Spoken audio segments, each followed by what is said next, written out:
So I'm here with Mr. Edmund Poku, owner of Niche Cocoa Limited. Welcome. Thank you. Okay. So I'm going to ask you a few questions, and if you can give me your honest opinion. So in general, what would you say, or where would you say the country is heading? I strongly believe the country is heading in the right direction. It has got a huge potential. We are just about to take off. It's just up to us to have the right driver who can take us to the next level. And who's the right driver? Well, at this point, it's Nana Akufo-Addo, who is in the driver's seat with a very good vice president who understands economics, and it's up to them to make the right decisions for the country to take off. Okay, thank you.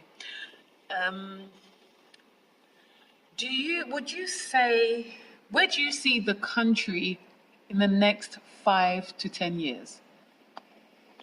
Well, in the next 5 to 10 years, if we have a very good driver, industrialization will be at its peak.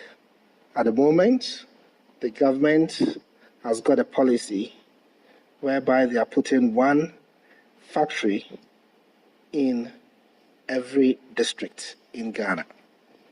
If that is successful, the economic as well as the industrialization will boom in Ghana. So it depends on all these initiatives, whether they have the right infrastructure to be able to implement the one factory, one district for the country to be able to take off. We have oil coming in the country.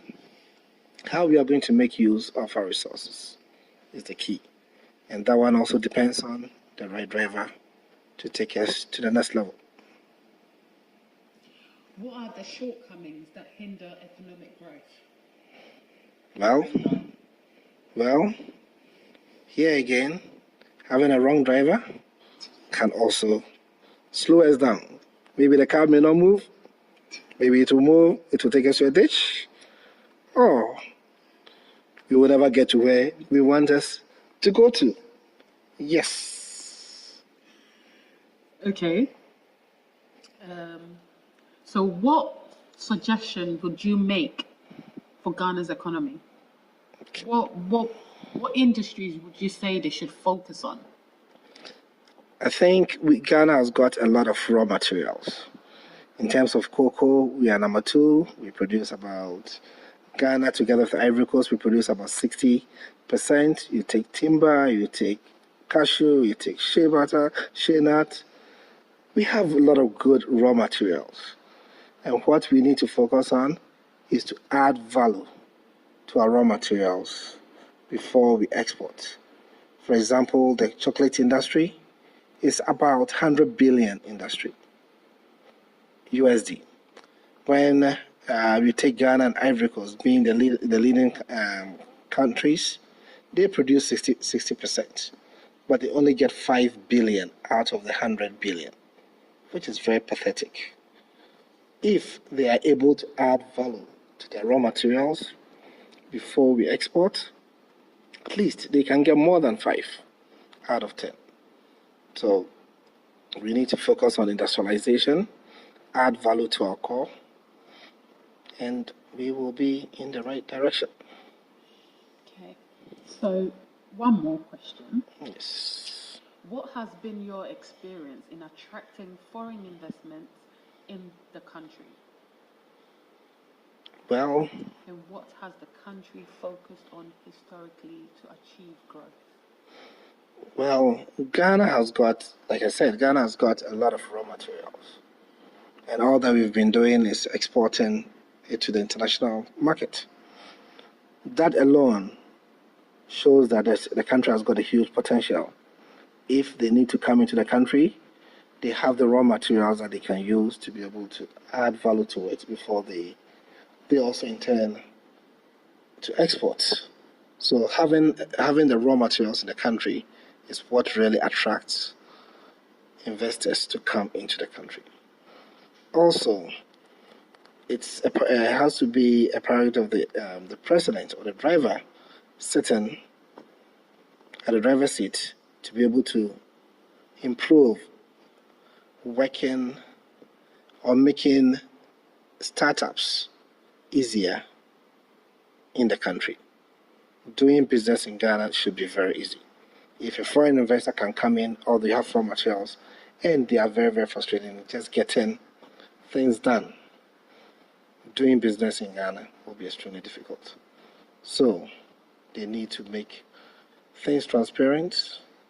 Legal issues needs to be very transparent. Acquiring land, acquiring buildings, all those registering of companies should be very easy for people to do. And I think we will be in the right direction.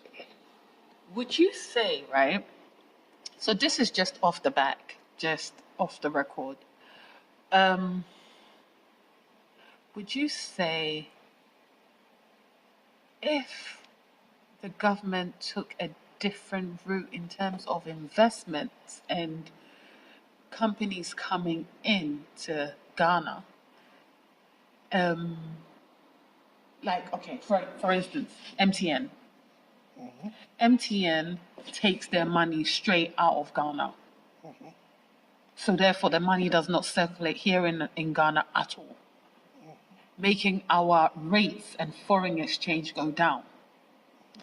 One thing that I notice as well is the foreign exchange is basically surviving on us, the diaspora that are over in, the new Ghana, which is people that are living abroad, that are born abroad, i.e. America, Europe, anywhere that's not Ghana, sending money to relatives here in Ghana.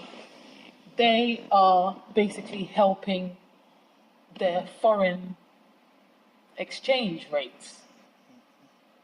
What would you say about that? Does it make sense? My question. Well, the government, they've started putting new regulations that all money that you generate in a country needs to come back into the country before you take the money out. So if you are doing an international trade, your recipient bank should be a local Ghanaian bank. So the money will come in, you'll be taxed, then you can take it out.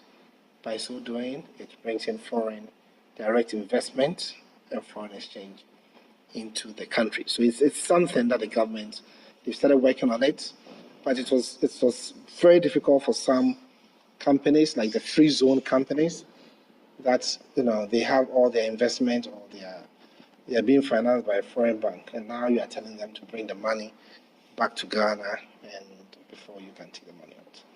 So these are some of the few things that they need to iron out. If that was structured properly, do you think it'll make a big difference to the economy? It will be, and because of that, it's having a real impact on the economy. Okay. The foreign exchange coming in. So. Well, just so you know, the driver is the president. So, for the economy to move, it depends on the driver. There we go. Thank you so much, Mr. Edmund Poku. Thank you. You are very welcome.